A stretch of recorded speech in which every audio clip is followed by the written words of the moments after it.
Hello and welcome to the very first episode of Geek News and Craft Brews. I am Steven. I'm Chris. And thank you for joining us on what will be our kind of weekly delve into all things geek culture, comic books, movies, TV shows, anything that really matters to us.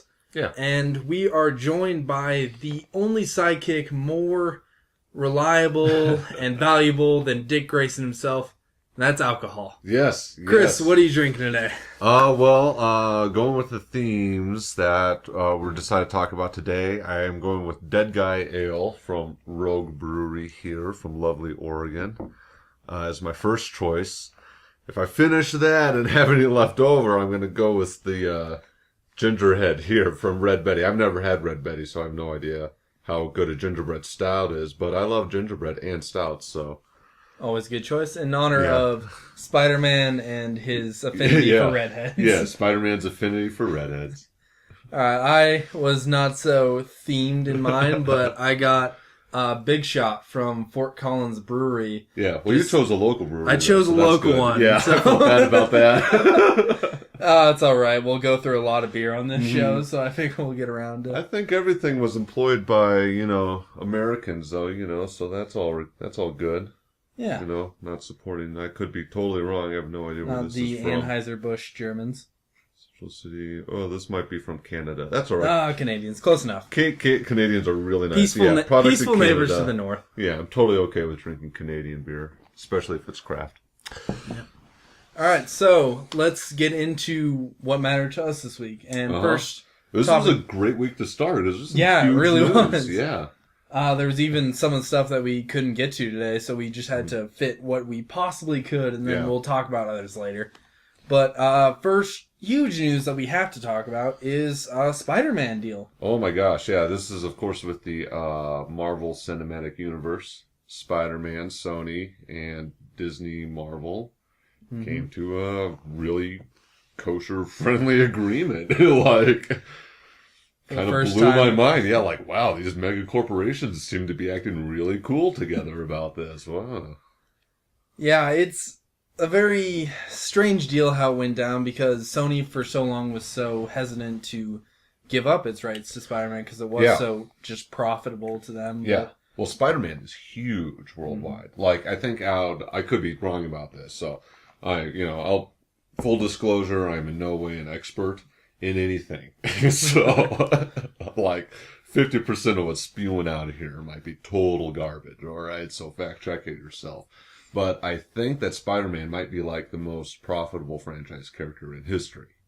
Even more than Batman. I was looking at a graph of something even last year, and I was blown away by the worldwide statistics. But I think that's combining, of course, video games. Yes. And, of course, all the movies.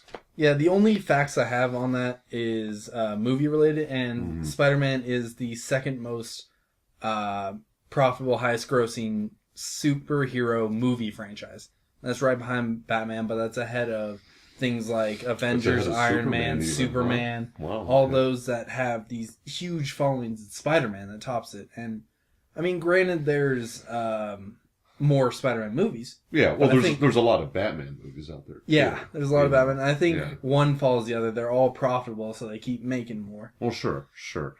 Yeah, I think this is a great move for both companies involved. It's definitely what the fans want.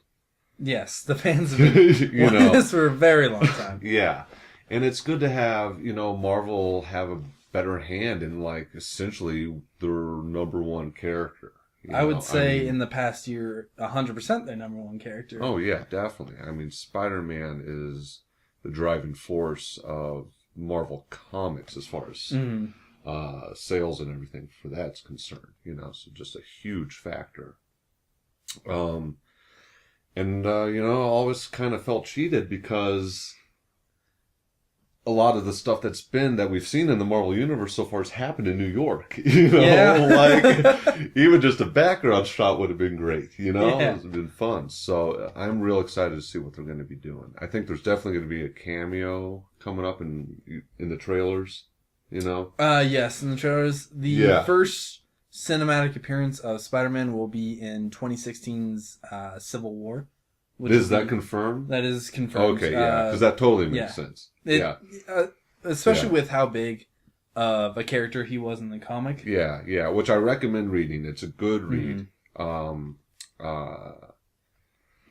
It kind of takes the superhero level to like race relations. Yeah, it's very... It's a very divisive kind of book in terms of Iron Man was the bad guy, quote unquote. Yeah, Iron Man is portrayed as the bad guy for a lot of that versus Captain America. And the whole basis of it, and this isn't a big spoiler at all. How old is the comic? Yeah, I know, right? So the basis of this story, Civil War, is that there's this terrible crisis, and the U.S. public starts to have an outcry and be like, we need to like register and regulate these superheroes. They're running amok. It's crazy. Heroes, villains, all of them. And some people who want to protect their secret identities and whatnot are really against this. And this includes Captain America at the forefront of like, we shouldn't change this at all. And then Spider-Man is on his deal because he doesn't want to let the world know that it's Peter Parker. Iron Man is on the flip side of that, where he supports the U.S. government and comes out as Tony Stark, I believe. In that series in the Marvel Universe. So, yeah. Yeah, it was a very kind of reverses how most people thought it would go, because Cap is usually portrayed as the very pro-government guy, where maybe all their decisions don't make sense at the time, but they're still the government, they're still kind of our boss, like we need to do what they say. Yeah. Whereas Tony Stark's more of the rebel character. He says, I do what I want, I'm Tony Stark. Yeah, I like that. It is interesting because there is a serious role reversal there. But, I liked how Captain America, I was reading that and I always felt like, wow, Captain America's standing for freedom over, the law, essentially. And, that's ideal, that's, and that's been a theme throughout American culture, 1984, although George Orwell might have been a British author. I have no idea. Like I said, garbage. Certainly sounds British. Yeah, right, I wish I knew more about smart stuff. Yeah. But,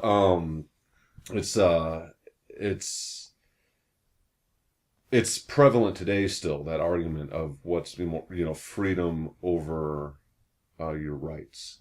What's have one or the other, kind of a thing. Or no, it's safety and freedom. I'm sorry, safety and freedom. Yeah, pick one, kind of a deal. And so I think it'll be interesting how they approach it in the movie, because Iron Man's already been outed in the Marvel cinematic universe. Almost the first thing that happened. Right, yeah. So it'll be... I wonder how they're going to shift those motivations and what they're going to change about what the incident is that starts everything and all that, I feel like they could just go off of what already happened in Avengers. Oh, I guess that's totally right. Destruction of New York. Or even in like Captain America too, Yeah, there's a lot of stuff. There's a lot of stuff that got destroyed, like right over DC. You're like, oh my gosh. Yeah, I don't think they really need to set anything else up. I think they can just go with what fair. they have. Yeah, that's very fair. Yeah. Which is good. I don't think they have to stick to canon. But going back to the original talk about this, Spider-Man is a pivotal role in this, and I don't want to spoil that at all. I want you guys to go out and read the comic or wait for the movie. Read more books. Read more books, yeah. But I'm really glad that they're not going to have to replace that character with someone else. Because I was racking my brain, like, who's gonna fill Spidey's role? That's pretty unique. I feel like that's the major driving force that got this deal done, is they wanted Spider-Man in Civil War. Because when they first made the announcement that Cap 3 was going to be Civil War, that was the first thing I thought. I was like, where's Spider-Man? Yeah. Where's Spider-Man going to be? Yeah, there was kind of a lackluster reaction to Amazing Spider-Man 2. Yes. Also, I don't think it was as good as what Sony wanted it to be. Yeah, I liked it personally. I thought it was good. Yeah, I thought it was pretty good. I think but at the same the time, I Amazing understand. Spider-Man franchise has been better than the previous one. I love Sam Raimi, but sorry, Spider-Man 3 just killed it. Spider-Man 3. We don't talk about Spider-Man 3. Yeah, let's just ignore that. But one of the reasons I hated Spider-Man 3 is because of how they portrayed Venom. And that leads me to what they're going to do now, because this is pushing the whole Sinister Six thing and the Venom movie. And there was another one that they were talking about that was an all-female team or something. Yes. They had a lot of plans that they haven't really talked about since the deal. They haven't said whether they're going forward with them or... Yeah, I wouldn't be surprised if the whole Sinister Six thing just kind of gets scrapped. And just everything dumped? Yeah, they just kind of focus on this new version of... I mean, they already dumped the lead actor, who was not the problem with the Amazing Spider-Man series. No. And, I've got a lot of people who have talked to me about that, how they're always frustrated about how they're shifting characters with Spider-Man. But here's the problem. Spider-Man's a teenager in most of these stories. Yeah. If you're making these movies, 4 or 5 years apart, you're not going to be able to keep the same leading man believable for too long, He was... 29 in the last movie? Yeah. Yeah. Was he that? He was 29. Yeah. Well, he just has a really young face. Yeah, so there you go. It's just like a matter of time. It was like, I imagine everyone on set was like, just please don't show up looking older today. Mm-hmm. Yeah. And there are great Spider-Man stories that are out there where it's an adult Peter Parker. Mm-hmm. Most of them really. I mean, if we're talking about the comic book. And so I guess the problem is really they haven't been able to keep a franchise that has stuck recently. So hopefully this one will tie in and we're going to be able to see Peter Parker grow. Yeah. If they go with Peter Parker, which I assume they will. I assume they have to with Civil War. But Spider-Man is getting his own movie in 2017 that will be directed and led by Sony, but will have a collaboration from Marvel. Okay, yeah. That's right. And that's the one where things could get interesting. Okay. Because they have just said it's going to be a Spider-Man movie. And as the internet always does with the new casting decisions in the recent years, they've come up with Donald Glover for Spider-Man. And yeah, that's right. I was watching his stand-up not too long ago. He was talking about how the internet blew up about that. Yeah, and Donald Glover for Spider-Man obviously leads to Spider-Man as Miles Morales. Oh, yeah. And... with the most recent reboot happening so recently, I can actually see this one going through. I doubt it will go through. I think it will go. I agree with you. I don't think it will go through. Because Miles Morales is a great character. However, is kind of a product of comic book weirdness. Fair enough. And what that is there's a whole nother comic book line called Ultimate Marvel. Which is just a different universe attached from the Marvel universe that most of us are aware of, for people who aren't aware of this. And in that universe, Peter Parker dies at one point, and Miles Morales assumes the role of Spider-Man. Although he doesn't have the same origin story, though. No, I can't. I'm not well versed on the character, honestly. I stopped reading Ultimate when that happened. Yeah, he is a...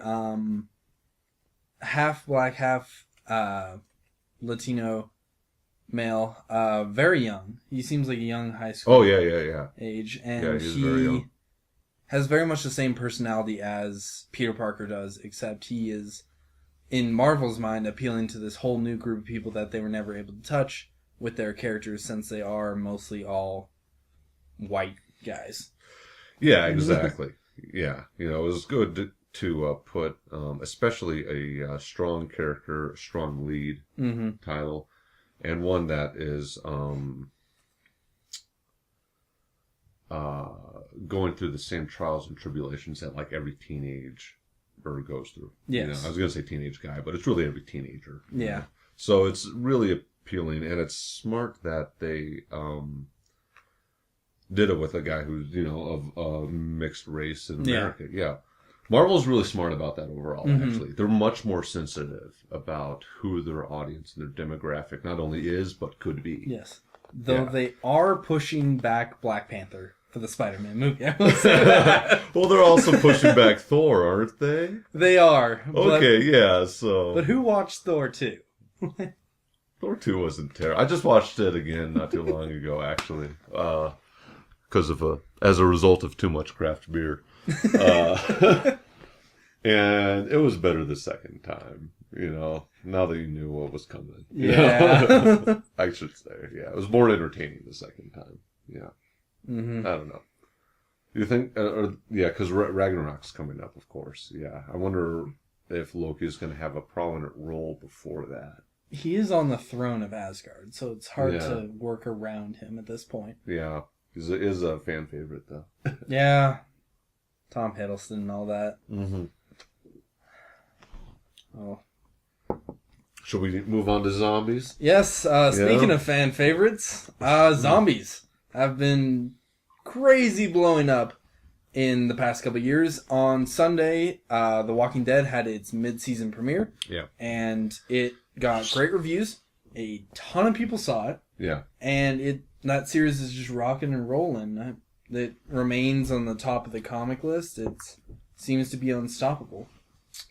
Yeah, Walking Dead has been really kind of a force of nature in pop culture. And it has that zombie backing, which had a lot of build-up to it, which is really kind of the modern mythos monster. Yes, it is. Mythology monster, yeah. Far and away. I haven't I guess we still have vampires and stuff, modern vampires with Anne Rice and then Twilight and all that. And but... we have it with werewolves too, but at the same time, you don't have, board games and iPhone apps Plants vs. Zombies. You have romantic comedies with warm bodies with zombies. It's so transcendent to all forms of culture that it's really unbelievable for a... I think that's a big part of it. Actually, because how you were saying how it transcends all forms of culture. We use the term zombie now. Yeah. But, you look in the history in cultures, every culture has some form of undead or the dead coming back to life, ghouls and drow. I have no idea what all the South American and Asian ones are, but... I know that they're there. Yeah. And that same argument can be made with, I think, other things like ghosts. But, I don't know, zombies seem to have a very apocalyptic feel to them in modern times. And, you don't hear a lot about, the werewolf apocalypse. Yeah, it's not something that could spread that quickly, and it doesn't. Well, no, really it totally could. It spreads the same way as zombies do. It spreads the same way as zombies do. Same with vampirism. It spreads by bite, but it's not a mindless spread, I suppose. And the zombie, you can throw in diseases and stuff and things that alter the mind if you're trying to add science to it or whatever. Well, yeah, there's all sorts of different origin stories for zombies too, which is great. I guess there's the same thing with vampires and werewolves too, but no, zombies always have a very it's world-ending in it. Yes. Yeah. And I don't know. You can look at it how. I know that. When it started in American culture with the Romero zombie. Yeah, the Night of the Living Dead. Exactly, Night of the Living Dead, and that was in the late 60s, right? Yes. And that's kind of the basis for modern zombies now. Yes, I would agree with that wholeheartedly. It's especially for American zombies. I'm sure there's other re-dead, undead type monster, but the most popular zombie, the Walking Dead zombie that they use, all of those are based off of George Romero's work. Right. Yeah. It's funny though because the Romero in the movie Night of the Living Dead, I don't think they even mentioned the word zombie. I don't think it's in there. I think. I don't. Yeah, I think that like yeah. the news reports and stuff say ghoul, so you can see how it's really truly groundbreaking in bringing it. And zombie, I know, is like a voodoo term. I think Yeah, it comes it's from Haiti. based off Haitian voodoo beliefs and the kind of American fear of these Haitian witch doctors and stuff. Yeah, Haitian witch doctors bringing these dead back to life and attacking them with them in just kind of like revenge for all this stuff. Yeah, that's right. That's right. Yeah, there were some wacky like news stories that I think people thought were true. Yeah. They published so much crap in like the 30s and actually way before, forever. They still do. I mean, it's funny how people, ride the internet and stuff. And like, they publish so much shit. So much shit on TV. It'd be like, you read some of these old news articles and stuff, and be like, that is a total lie. That is 100% fabrication. This has never happened and never will happen. Yeah, right. But there was some article, something about how some lady was dead for like 30 years in Haiti and came back under the power of some voodoo witch doctor or something like that. And some other guy wrote an article, I think, about how it was a combination of like voodoo powders that caused the zombie thing to happen, And these are like professional, official news documents. Like, what drugs are you using that keeps someone zombified for years? Like I'll believe 15 minutes. I'll believe 5 hours, but like 30 years. Holy cow! Why aren't you selling that? That doesn't exist. Yeah, there are some wacky stuff in nature though that causes zombie-like behavior, like like fungus. Yeah, parasites and stuff that can almost take over the body of dead organisms. Much larger than themselves, and use them to accomplish. Well, I've seen them even where they'll like infect a living organism, like infect ants or stuff like that, and cause them to change their behavior, to purpose, their own existence instead of the ants. It becomes a host. Yeah, there's like wasps, stings, and stuff like that. That'd be a good zombie origin story. It's like a wasp sting or a fungus is the cause instead of a virus. Yeah, that'd be great. Yeah. Be fun. So, what was your kind of first experience with zombies? Because zombies seem to have grown in popularity exponentially in the last couple of years, and I don't know. Before that, it wasn't so my prominent. Very first. That is, jeez. Outside of maybe weird references of just like Halloween kind of a thing, it was probably like the first Resident Evil video game. Yeah, of course, the Resident Evil series is very popular. Zombie fighting, killing. Yeah, that was probably my first most in-depth, intense zombie experience. And that scared the shit out of me. As it should. Oh my gosh. I still remember, lights off. I did it right, Fun stuff. Yeah. Oh, man. So... Too bad that franchise kind of took a nosedive at some points. Yeah. But overall, still a really good one. And I do enjoy those movies. But yeah, I do love The Walking Dead, the comic. Yes. Yeah, Kirkman is great. One of the best zombie in literature out there. Yes. I would say. I would agree with that. For sure. I was a real big fan of like 28 Days Later and stuff as far as films are concerned. I have to admit, full disclosure, that was with the Walking Dead TV show, I really started getting annoyed at it in the second season and have only returned in like bits and spouts, right? So I have to pay more attention to it now because, I don't know, and I think most people will agree that when they were on the farm and the TV show and the stuff they started to do there, like get that zombie out of the well and that kind of stuff. Yeah. Just be like, how would any of you survive the zombie apocalypse? You are all so stupid. So stupid. It's unbelievable. And it was so different than what happened in the books.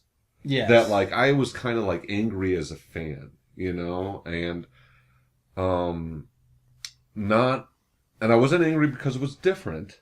I was angry because I didn't think it was doing the series justice. It was different, but not in a way that like helped it. It hindered Exactly. I thought it was very hindered. I thought the character development choices they were choosing were very poor. And a lot of people will agree with me with how they decided to treat Andrea, you know, in the show. And the people who are fan of the comics a lot of them are pretty pissed off about that, you know. In the comics, Andrea is a great character. In the show, she's so terrible. And I know there's different characters that are, you know, I don't want to get too far into it, you know, because we can talk about. Yeah, we can talk about. There's a whole other show about Walking Dead.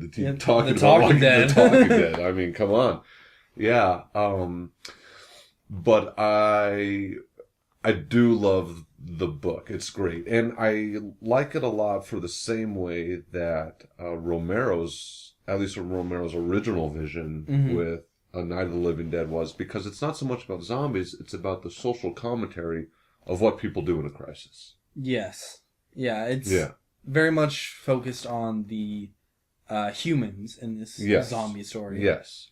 Or more like a human story that just the zombies of the setting. Almost. Yeah, exactly. They drive the humans to It's action. just an umbrella threat, essentially, you know? And much like, it's your environment has become a threatening environment. Yeah.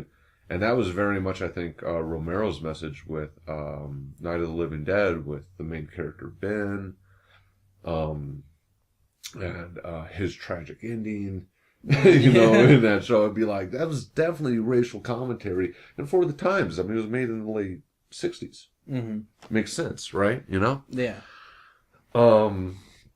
Walking Dead, I feel that Kirkman is also definitely making a social commentary, but I think it's much more on how people respond at a very base level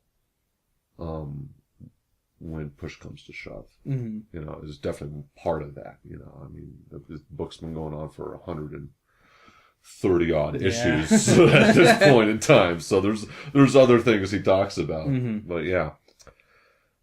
I do like how the overall theme, though, is always apocalyptic in nature in most of modern day zombies, you know. And I think that helps people kind of prepare for how, you know, the reality that society is kind of like, you know, if we actually went without power and food and fuel for, you know, like 12 hours, shit might really hit the fan. What would I do, you know? And you've touched on really two of the main appeal issues, the main appeals of the zombie story. Right. It's the humans become the main threat. It's more of a commentary on human nature in the part of a crisis. And then the second is the zombie apocalypse is an apocalypse that's world ending, but it's a survivable one. Right, yeah. It's a survival story. It's something that you can prepare for, and people can think, oh, what would I do in this situation, or how can I prepare? Instead of like a plague or a nuclear bomb where that's it. Like, it's an apocalypse, so you're done. Right, yeah. I mean, and that's very much true. I think even like the CDC, no, not the CDC, that's ridiculous. FEMA, I think. Well, it might have been the CDC, who knows. Some government agency a couple of years ago even was like, here's your zombie apocalypse guide, you know, food, water, shelter, because it's like the same stuff in any crisis. You know, nuclear asteroid hitting, whatever. It's a new way to sell it, though. Yeah, it's exactly. Exactly. It's marketing. And I think it's good for people to put that in their head. Because, I mean, me personally, I truly believe that our own existence is our own responsibility. If you expect entitlements and handouts just to survive, you know, like you're not going to make it too far in this world. You know, that's not how it works. Yeah, I mean, I definitely love all the creature comforts that we're enjoying here today, for sure. You know, the show is comfort. Yeah, it's all actually all of it. Let's talk. Actually, all of it. Really? We're all talking about entertainment. It's fantastic. We're coming to you through a series of ones and zeros. It's all about additional stuff we don't really need in life. Yeah, yeah. But it is fun how these survival stories approach, you know, what's really important, you know, and what can truly be threatening. One thing that they haven't done, and I think it's because they're set in Florida in The Walking Dead, but what would be an issue for most people in an apocalyptic setting, zombie or otherwise, would be the weather and the seasons and stuff like that, And Kirkman did a smart choice by just ignoring that whole issue by putting it down in Atlanta. Way too much to talk about. That's not the point of it. Oh my gosh, that'd be way too hard. They would die. End of story. Exactly. Although I think it's Max Brooks in World War Z did a great job addressing a lot of that. And again, full disclosure, I didn't watch the movie. I read the book. I'm a reader. I'm sorry. I'm a reader. Book is better than the movie. That's what I heard. So, I hear that. I'm like, why would I want to ruin my experience? Yeah. I haven't watched the Indiana Jones and Kingdom of the Crystal Skull or whatever that is. Yep. Because I like Indiana Jones. Yep. That's good. Yeah. I was still too young and too naive to not watch that movie. Yeah, right? Yeah. I wish I had not watched Transformers, but, that's a whole nother subject. Movies ruining childhoods. Right? Oh my gosh. Oh well. Yeah, there's not much you can do about those kind of things. We couldn't avoid Spider-Man 3. We're not going to avoid a lot of terrible movies in the future.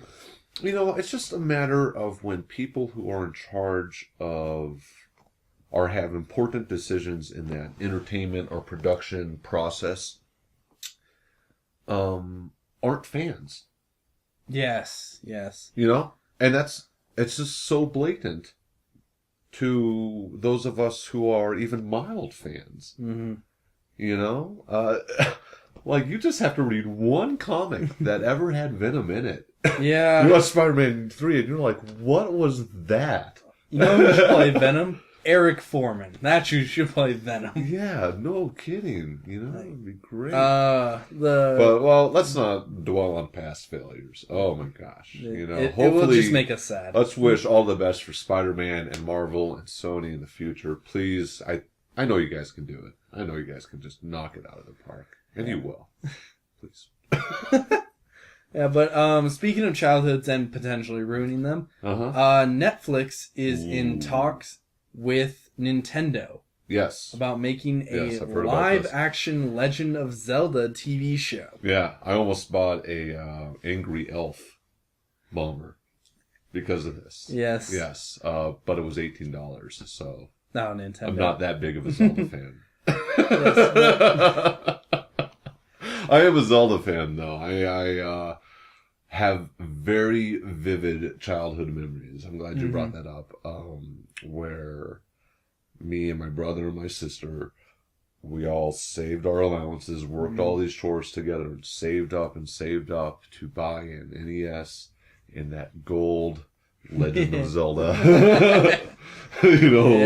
Gold plastic plated cartridge. Oh, and just rocked it. Rocked it. And it's amazing how nowadays you like pick up an emulator or something like that and you return to the game, how something that, not to date me too much, but played, decades ago, just like, wow, this is just like riding a bicycle. I know where all the hidden caves are. I know where to put the bomb. I know how to navigate through this graveyard. It's no problem. I know how to beat this boss. Love it. Yeah, Zelda was one of those games that was incredibly important to me in mild childhood, and I had the same kind of experience with you. I, at one point, won a contest at my elementary school for selling the most gift wrap, like wrapping paper. And the prize was like a $50 gift certificate to Toys R Us. And I took that, and I immediately bought Legend of Zelda Wind Waker. How'd you sell the most gift wrap? I don't remember, but I assume my mom did a lot of it. Yeah, right.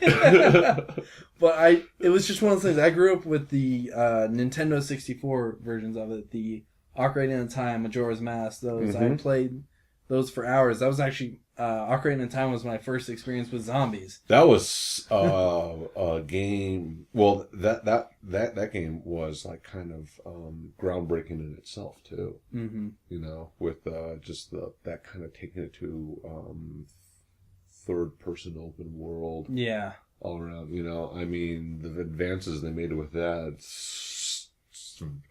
totally influenced RPGs. Yes. You know, 100%. for years and years and years to come. They're all kind of go back to that game. Yeah. You know? They're all trying to capture that kind of childhood wonder of riding around this open world that was unlike anything you could ever imagine. I remember how, like, happy I was when I got able to ride that horse around. Yeah. It's fine. But yeah, well, let's talk about this. Netflix. Okay. Netflix, of course, has had a very successful series. They've had House of Cards, which was critically acclaimed. I don't think won any awards, but was definitely nominated for some. They've had Orange is the New Black, again critically acclaimed. I've only heard good things about Hemlock Grove. Right. That's another one. Marco Polo. Original of course. Netflix series. Netflix has been knocking out of the park with their series. We actually did the math in this. In the shop. Right? Yeah. Okay. Full disclosure, I work for a comic book shop, right? So we have plenty of time to talk about silly stuff. So we're talking about this, and we looked it up, and something like a couple of months ago, Netflix broke the 50 million subscriber worldwide mark. Wow. Right? And I pay $8 and whatever change for my Netflix subscription. Okay? So just if 8's the low bar, and I think it is because I'm pretty cheap, 8 times 50 million. That's a wad. That's close to $500 million a month, guys. Whoa. Wow, whoa. Yeah, y'all. That's crazy. That's some cheese. You can, I was blown away, first off, by watching some of the Netflix original series, especially Marco Polo. I really got into that. I'm a huge history nut. And, just how they portrayed the cons. Oh, just love. Finally, some cons are getting some decent love. Oh, they were so cool. No, that's not the right word. They were so brutally influential. Not cool. They were not good people. They were not cool. Well, they weren't bad people. They were just a product of their environment. Product of their environment. But the product was bad. They did some terrible things. They did some good things, but they did some really terrible things too. Yeah, a lot of terrible things. Regardless, super great show. Like the production quality, it blew me away. Way more kung fu than I thought. And that's when I looked into that. I'm like, oh my gosh, of course they can make these great shows because they have so much money to invest in it, And if it's Netflix original gets the press, of course. Netflix original gets the press. Can only be seen on Netflix, so you get even more subscribers from that. Yeah, and they're going to have a couple of other original series coming in here too that I'm sure going to be talking about. I think is it Daredevil coming up? Daredevil, the show's coming up. They haven't really released a whole lot of information on that. But is it going to be a Netflix exclusive, right? I believe so, yes. Yeah, I think you're right. Yeah. So, I'm not as much worried about Netflix in this matter. Oh, as you are, Zelda. Well, here's what I'm saying. Netflix has a ton of cash. I don't think they're going to screw it up. Yes. Nintendo is the problem. That's true. Oh, yeah, because 1993 Super Mario Brothers movie. All right. Yeah, very I'm going to bring that up because... Point taken, yeah. You had a... Because this is live action. This is not live animation. For all of us who have fond memories of the Zelda and the Mario Brothers, like, cartoons. I mean, even... not the same. Even the Legend of Zelda cartoon that they put out in the late 80s, I think it was 89, ran 13 episodes and was universally panned. Also, Link was horrible. Link was bad. Known for his catchphrase, "Well, excuse me, princess." Yeah, I remember that. In the least Link way ever. It was terrible. It was so. Well, it wasn't terrible, but it was not a good representation. It was not. Yeah. And I'm worried about Nintendo's kind of half in this. I think, I don't know, what is that? Why does Nintendo, when they try to make live action stuff, fail with American audiences? Is there a with all audiences? That movie lost, I think, $30 million. It was not a good movie. Like that. Yeah. Did it? Really? I think. Jeez, that's a lot for 93. I think it was a $50 million budget. It made back 20. Oh my gosh. I saw it in theaters. I participated. Sorry, you were guys. part of that 20. I'm part of that 20. I gave my chunk. Jeez. Yeah, but it wasn't good. No, that was terrible. Yeah, it didn't fit the theme or any of the history of Mario Brothers. Well, here's the thing, though. It has the Netflix brand on it. Mm-hmm. I don't think Netflix is gonna let it be terrible. Yeah, I would agree. Yeah, I have higher hopes for it. I'm gonna be optimistic in this. I'm gonna be optimistic. Yeah, I want to be optimistic. I want it to be good so bad. Yeah, because I mean, they've already screwed it up, so they know what not to do. Yeah. But making it live action makes it difficult because you have, man, if you pick the wrong actors, that could really screw it up. Mm-hmm. Yeah. And what point in the story are they going to address, you think? What point in the story or what version of Link? There's so much kind of background information and material that's already out there. Oh my gosh, yeah. I mean, you start looking at like all the background information on just Hyrule and everything. It literally fills volumes. Yeah. And Netflix released a quote about it recently that I think will shed some light. I'm not sure if this is good or bad, but they described the upcoming series as, and I quote, Game of Thrones for a family audience. Okay. I don't know. What? Yeah. That makes no sense. Holy I can't cow. think of any part of Game of Thrones that would be, it's just riding horses. That's all it's going to be. That's the only part of Game of Thrones that's family appropriate. It's high fantasy setting? You should have said Hobbit. Oh my gosh. Why did you pick Game of Thrones? Because there's political intrigue, sort of. Royalty's kind of involved. Oh my gosh. This is why I'm nervous. Yeah, my expectations suddenly just dropped with that statement. You know what? I hope they're just trying to attract attention. Yeah, I hope. I think they're just name dropping Game of Thrones. I sincerely hope they're trying to piggyback on the fame of Game of Thrones. Just piggyback on that. But you don't need to. It's freaking Zelda. Legend of Zelda's been around longer than Game of Thrones, I believe. Certainly in its popularity. I knew about Legend of Zelda a long time before I knew about Game of Thrones. Oh my gosh. Wow. Yeah, so maybe it's going to be... See, I'm here concerned about, are they going to screw up the scene where he gets his boomerang? No, it's going to be... No, it's, oh my this god. This gritty, hulked-out Link facing Ganondorf from across a battlefield. Right. Oh my god. There's just going to be political struggles and betrayal and stuff. Yeah, Navi's gonna stab him at one point. Drunk with power. Oh my gosh. Yeah, there's a few things that make me nervous about this, but I'm going to remain optimistic as much as possible. Hope for the best. And I guess we'll learn more about it as it gets closer, because this is just kind of being announced as of right now. Yeah, we'll see how it is. I think this is something that we'll keep tabs on for sure.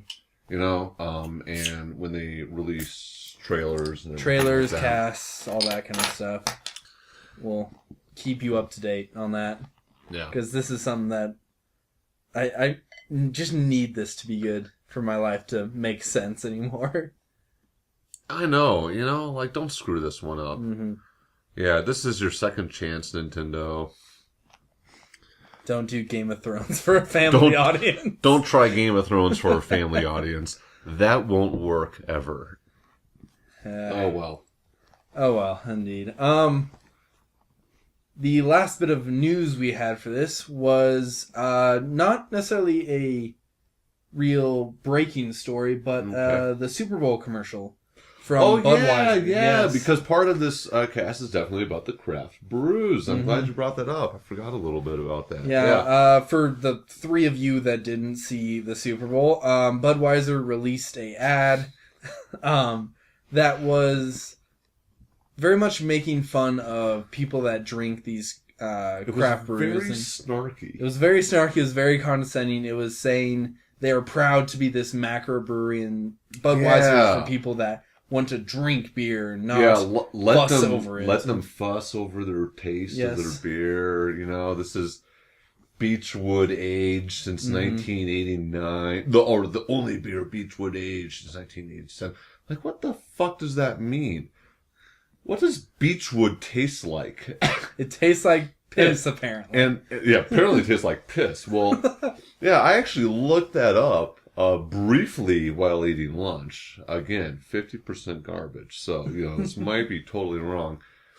But apparently the whole Beechwood process, the reason they're the only ones doing it is because it only makes sense to do it if you have enormous vats, right?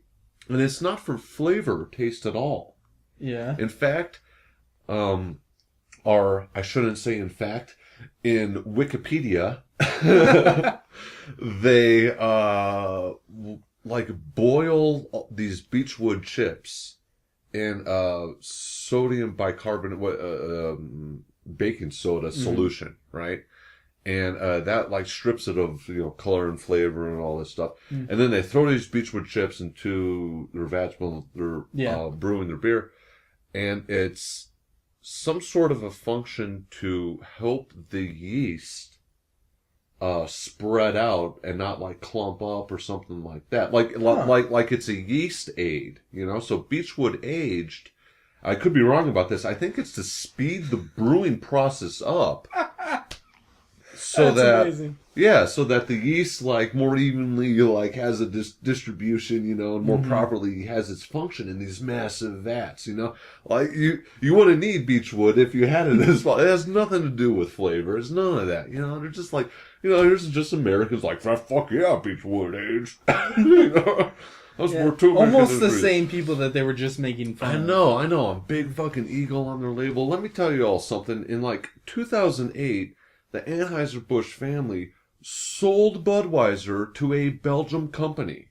Every Bud Light, every Bud Select, every Budweiser, every Bud-owned beer that you buy ultimately is paying some super rich Belgium family who own a corporation called InBev, right? It's not very American anymore. Meanwhile, craft beer in America, and Canada,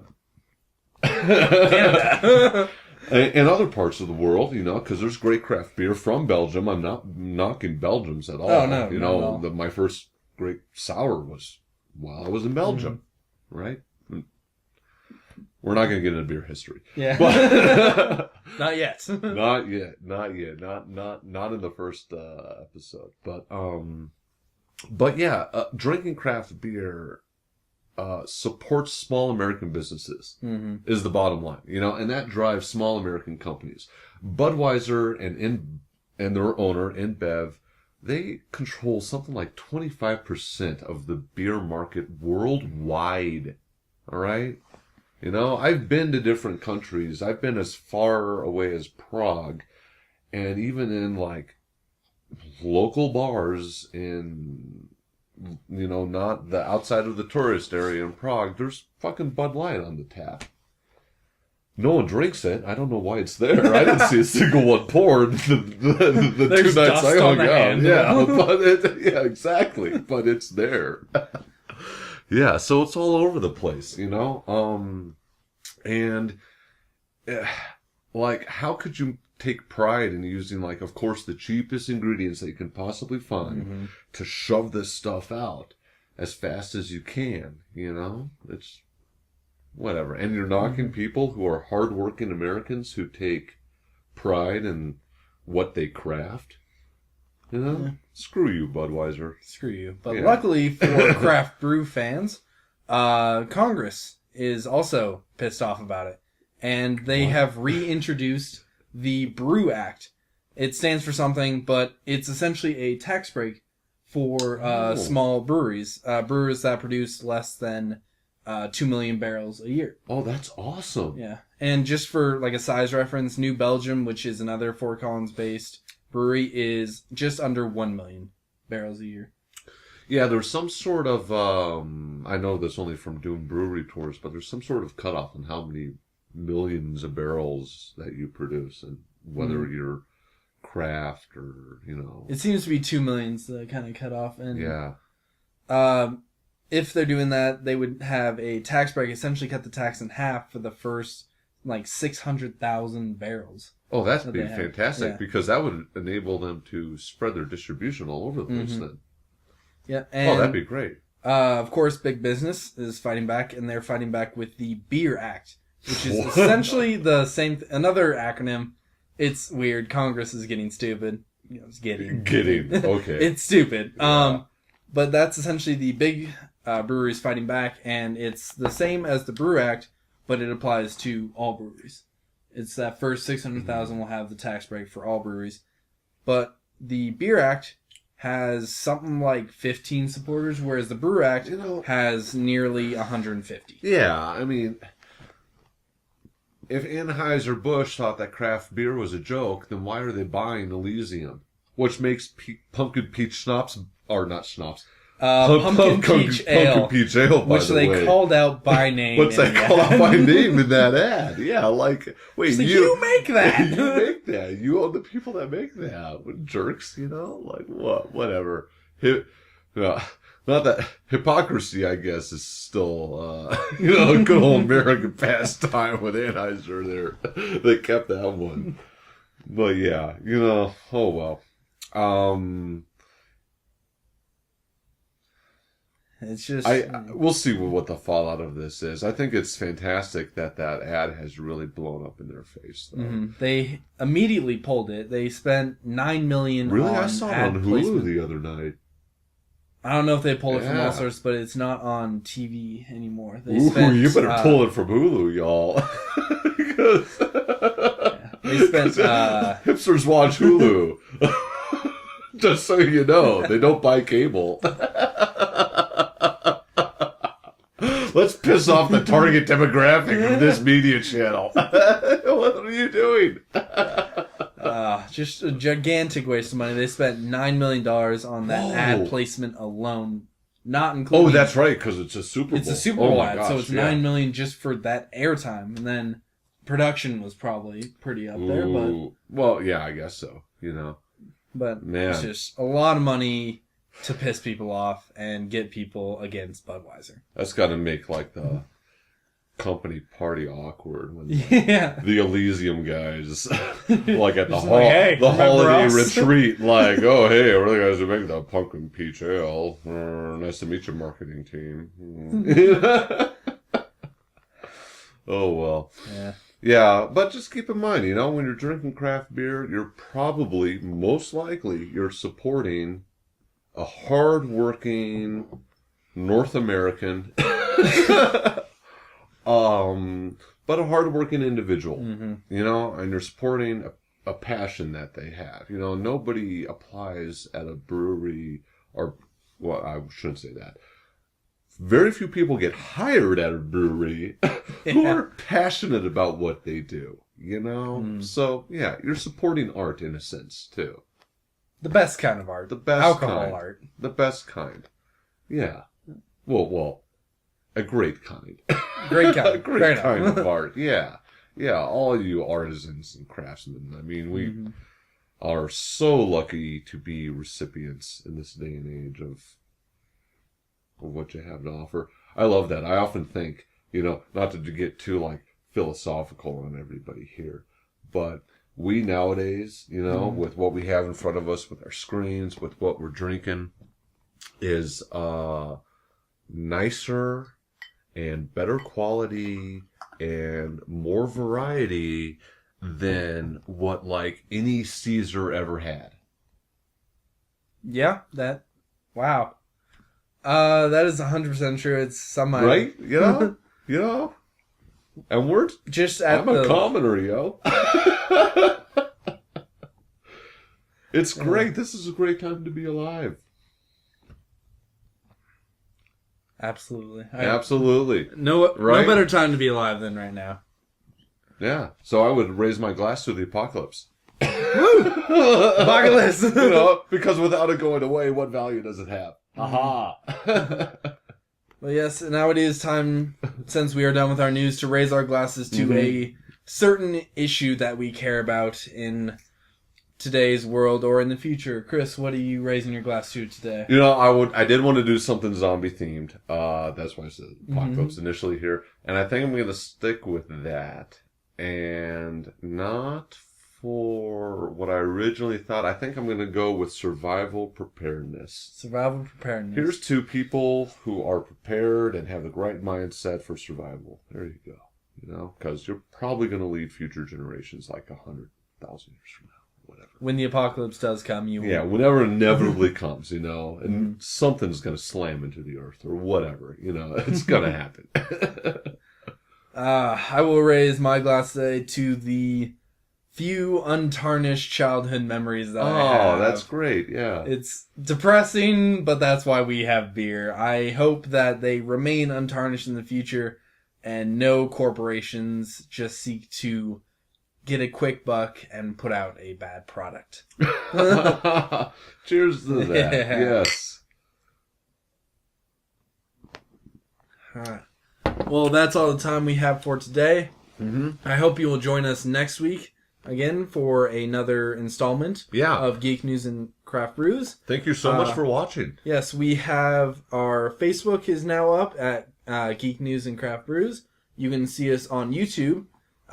You can get us on iTunes. This will be the podcast. And on the YouTube channel, we will have this full unedited video followed by highlights that I'll be posting throughout the week.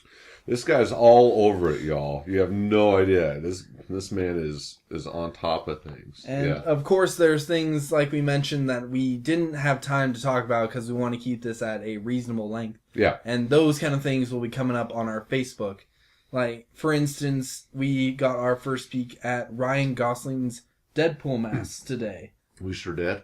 Yeah, there's a bunch of stuff happening in comic books, especially with the Marvel and DC universes this year. They've dropped Secret Wars for Marvel and Convergence for DC. They look like they might be 2 universe-ending events, which would be unprecedented in comic book history. In essentially 2 months' time. Yeah. Not confirmed, you know, it's all still rumors, but, you know, we'll see what happens. But there's a lot to talk about. There's always more to talk about, and that's why we will be back next week. Until then, cheers. Cheers, thank you.